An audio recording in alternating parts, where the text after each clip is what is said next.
The Tokyo National Museum was an unexpected but very fun and enlightening part of my trip. So they were having a Hello Kitty thing that clearly we were not going to be able to go to because the lines to anything Hello Kitty there were insane.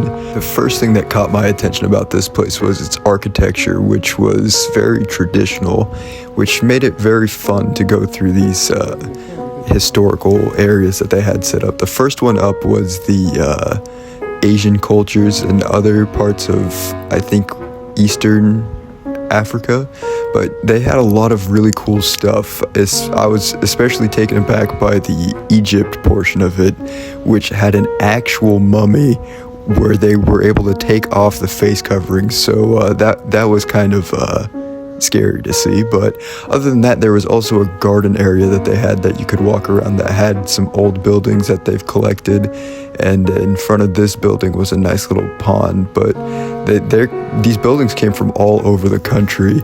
But one thing about this area was there were ducks there, and I think that was pretty cool. And then there's also this really, like I said, old buildings.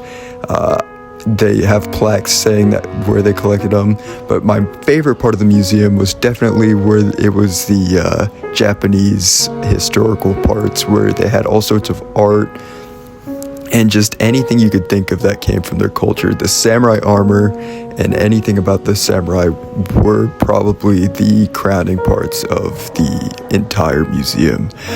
They even had like a hands-on exhibit where you could go through each part of the samurai armor and just kind of toy around with it. Here they had us kind of lift the chest plate, which wasn't as heavy as I expected, but also I can't imagine having to lug that around all day.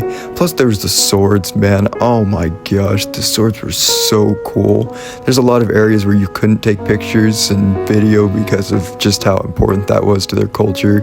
But honestly, even if I could take a video, I don't think I would, because I think it's worth it to just go to this museum and just check out all the cool stuff that they have there. It's just very enriching and a fun experience, and cheap too. It was, I think, 1,000 yen, and we spent 5 hours out of the day going through this place, and I don't even think we got to really see everything in its entirety. That's just how much they have for you there, so it's bang for your buck. But anyway, yeah, this is a highly recommended spot, especially if you're a big history buff like I am.